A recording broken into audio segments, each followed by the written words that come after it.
Hello, welcome. Thank you for joining us on this edition of News 2. I'm Sandra Guman Singh. Topping our newscast, almost 4 years after Hovensa shut down its St. Croix facility in 2012, a federal court has approved the sale of the refinery to a new company.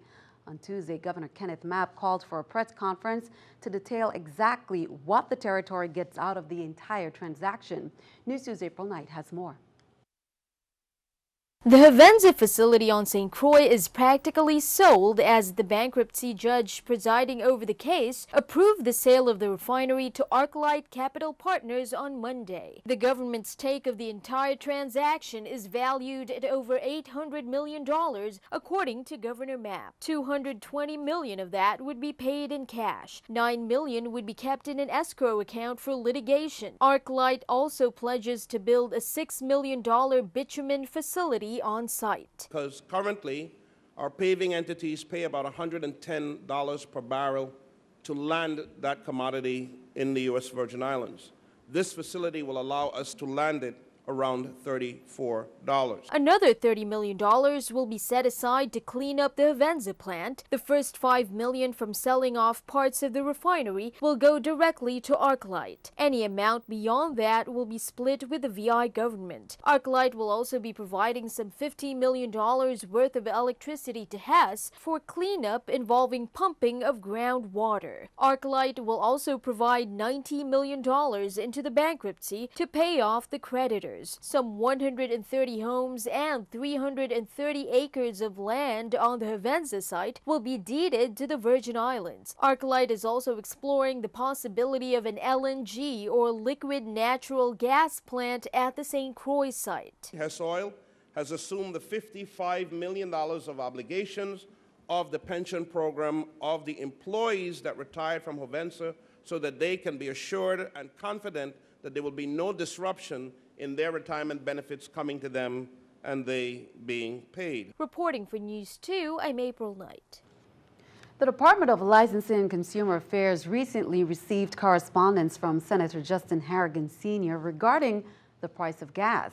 He said in the St. Croix district, the price of gas has reduced over the past 2 months to an average of $2.69, but in the St. Thomas St. John district, it remains curiously high at about $3.05 per gallon, despite the fact that prices on the national level have been hovering just below the $2 level for months.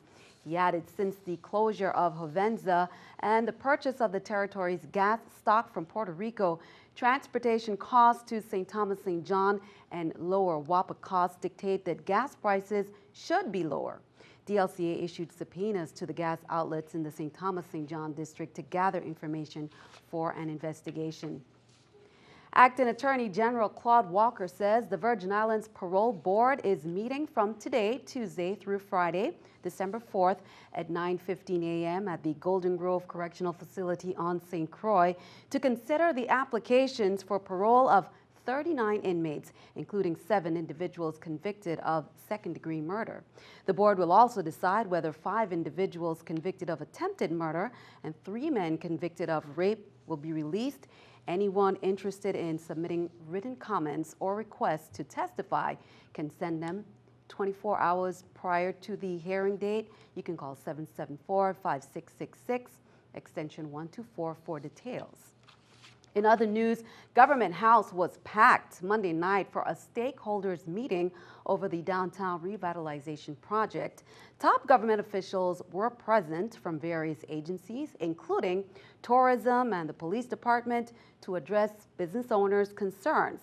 Department of Public Works Commissioner Gustav James laid out how the construction work could affect businesses. Here's more.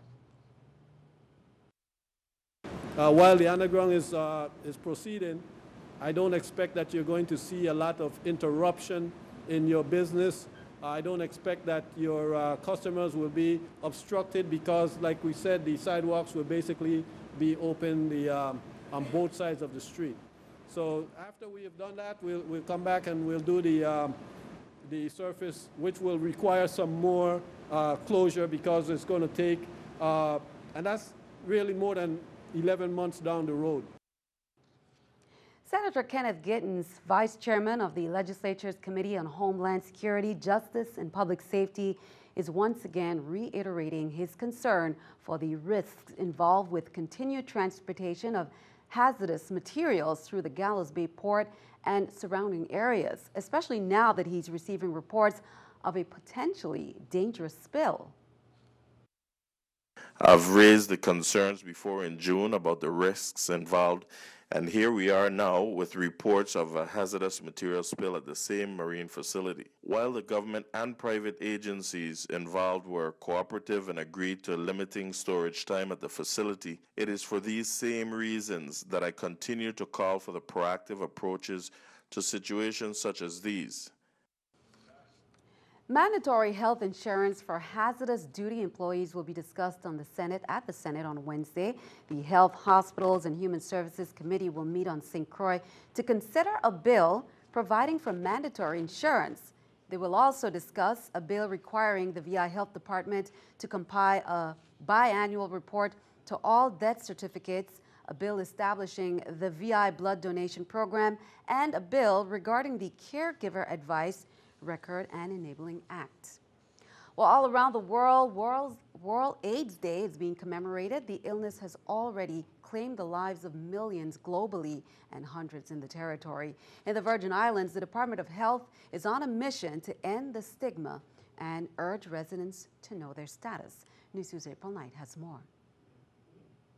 December 1st is a bittersweet day for those whose lives were touched by the highly infectious HIV and the resulting illness, AIDS. It is an opportunity for us to unite in the fight against HIV, show support for people living with HIV, and to commemorate people who have died. Governor Mapp recently proclaimed December 1st as World AIDS Day in the Virgin Islands, highlighting its troubling statistics. By the end of 2012, some 576 people were reported to have HIV/AIDS in the territory. 134 of those were new cases reported between 2008 and 2012. 446 Virgin Islanders have already died since the epidemic began. The number of HIV-positive people receiving care is extremely low, only about 30% of the reported number in 2012, and only 19% are receiving viral suppression. The Virgin Islands Department of Health is running a campaign on AIDS awareness, launching this commercial called I Love You, a testament to the consequences of unsafe sex leading to HIV infection. The Department of Health also seeks to eradicate the stigma and encourage residents to get tested and for HIV-positive individuals to seek the help they sorely need. Soy la cara al SIDA. I am the face of AIDS. Across the USVI now, we need to change. Because I care for my family and my future. Because we have all lost someone that could have been saved. Reporting for NEWS2, I'm April Knight. A candlelight vigil was planned at Emancipation Garden on St. Thomas that began at 6 p.m. as part of the Health Department's World AIDS Day activities. While in other news, Senator Terrence Positive Nelson and the Virgin Islands Cannabis Inc. want residents to get a better understanding of why cannabis can be deemed a healthcare revolution and to learn more about the proposed USVI Medical Cannabis Patient Care Act. So they're hosting a free cannabis, marijuana education and informational seminar. On St. Croix, it's going to be on Saturday, December 5th at UVI St. Croix Great Hall. On St. Thomas, it's going to be Sunday, December 6th in the Hibiscus Room of Emerald Beach Resort. Both events start at 2 p.m. and end at 7 p.m. Midshipman Third Class Portia Narkaitis returned to the territory, returned home to share some details about her experience at the U.S. Naval Academy. 18-year-old Narkaitis, a second-year astrophysics major, spoke at a few schools this week as part of the Naval Academy's Operation Information Program. Narkaitis spoke to students at Alita Cancrine on Monday. The goal, she says, is to inspire students who might be interested in pursuing a military career. In 2014, Narkaitis received the only nomination in the nation from Vice President Joe Biden and soon after was awarded an appointment from the U.S. Naval Academy to join the ranks. Narkaitis attended All Saints Cathedral School until the 11th grade and graduated salutatorian from the Peter Gruber International Academy. Turn our attention overseas. 60 years ago today, a 42-year-old woman in Alabama took a stand by keeping her seat. It was on this bus, now on display at Illinois Henry Ford Museum, that Rosa Parks was arrested when she didn't give up her seat for a white man. That was December 1st, 1955. Less than a week later, a young, little-known pastor named Martin Luther King Jr. led a citywide bus boycott. Well, that chain of events set off what became the civil rights movement and led to a historic Supreme Court ruling banning segregation. Parks died in October 2005, just weeks before the 50th anniversary of her arrest. In 2013, she became the first Black woman to be honored with a statue in the nation's capital. Keeping an eye on the economy, facing a major debt deadline, Puerto Rico today scrambled to free up $355 million to stave off a default. In addition, the governor announced an unprecedented plan that would take money from one group of bondholders to pay another. He said starting today, the Commonwealth of Puerto Rico will have to claw back revenues pledged to certain bonds issued in order to maintain essential public services. Governor Alejandro Garcia Padilla said at a Senate Judiciary Committee meeting. He said, "We have taken this difficult step in the hope that Congress will act soon." The clawback refers to using revenues supporting certain Commonwealth tax-supported bonds issued by the U.S. territory, including the Puerto Rico Sales Tax Financing Corporation and the Highway and Transportation Authority, to pay for debt backed by Puerto Rico's Constitution. Virgin Islands Congresswoman Stacey Plaskett says she vows to ensure the territory is included in any assistance to Puerto Rico. Here's a look at the stock market watch, the New York Stock Exchange. NEWS2, in the spirit of the season, 6th grade students at the Bertha C. Shelton Middle School, they recently donated more than 1,100 cans of food and non-perishable items to Catholic Charities of the Virgin Islands. Plus, an important warning to keep in mind this holiday season. The details coming up in our Consumer Alert. We'll be right back.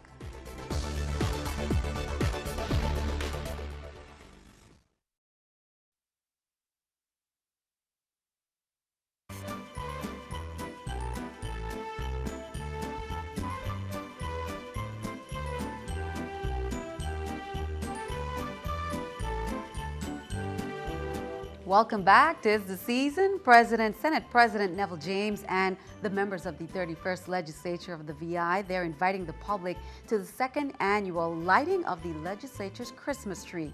The event will take place on the grounds of the Capitol building on St. Thomas, starting at 6 p.m. on Friday, December 4th. Free refreshments will be served, including the traditional sweetbread, ham and turkey. Face painting for the children and soft drinks will be provided. And traditional Christmas music, they say, will also be provided, including a live performance on the steel pan by Eljai Brathwaite, a very talented high school student who is an accomplished steel pan performer. The community will also be asked to join in singing some Christmas carols. Can't get enough of the cultural music from Stanley and the 10 Sleepless Nights? Well, you don't want to miss a special Christmas concert and fundraiser kickoff. That's planned for Friday, December 4th, 7 p.m. at Island Center. This fundraising drive is being held to support the 2016 Denmark tour. They will also honor the 2015 Stanley Award recipients Eddie Russell and Al Baptiste Sr. for their dedication and commitment to excellence in Virgin Islands music. The Virgin Islands Port Authority is celebrating the Crown Bay Holiday Fest and tree lighting on St. Thomas tonight. Many are taking advantage of the holiday sales at the Crown Bay Center. Events began from 10 a.m. this morning and continues until 1 a.m. A mini holiday parade is underway, face painting for the kids featuring vendors, the lighting of the Christmas tree, and Santa Claus bearing gifts for the children. Many musicians on the lineup. St. Thomas All-Stars wrapping up shortly. Spectrum Band is underway until 9 p.m. Then it's School Sessions Brass closing things out, again continuing until 1 a.m. Well, in the spirit of the season, 6th grade students at the Bertha C. Bushelta Middle School, they recently donated more than 1,100 cans of food and non-perishable items to Catholic Charities of the Virgin Islands Bethlehem House Shelter for the Homeless on St. Thomas. Students participating in the school's Family, Career, and Community Leaders of America Club International national organization, and they teaches students leadership skills, family values, and ways to give back to the community. They spearheaded the school-wide effort. More than 100 6th grade students made the donation to the nonprofit organization on November 25th. On the same day the donation was made, Catholic Charities opened a new soup kitchen on St. Thomas. Well, as we shared, the annual Red Kettle campaign kicked off on Main Street last week on St. Thomas. The goal? To help those less fortunate. And the organizers say it's easier than you think to lend a hand. Here's more. We can have groups.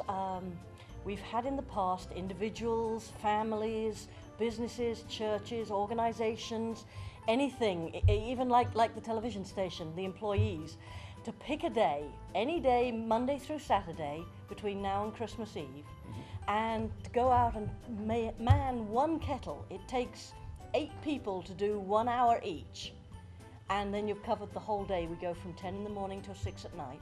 Anybody that comes out in a group, they're welcome to come out and sing Christmas carols, Christmas songs to help out. We have one of our people down at our building who is a musician. He and his wife, they're both musicians. They're going to be making sort of rotating around to the different stops and playing some Christmas carols while they're out. Or you could just bring a boom box and play carols and sing with. If someone does drop in jewelry, we usually hold on to it for a little bit before we try to sell it in case it was an accident. We have had so that too. it's better, to sort of put it in an envelope with a note saying that this was intentional. Yeah. But basically, money, checks, we don't have it set up for credit cards at this point, unfortunately. But you can go online. The Salvation Army, if you look it up, you can go online. It'll tell you where to find the electronic kettle, and you designate at that point by, I believe it's zip code, where you want it to go, and it will come to here. Yeah. All the money that we raise here stays here. It doesn't go anywhere else. It is used to support the work here on St. Thomas. It supports the food pantry that we have and the soup kitchen. We have children's programs that we run after school.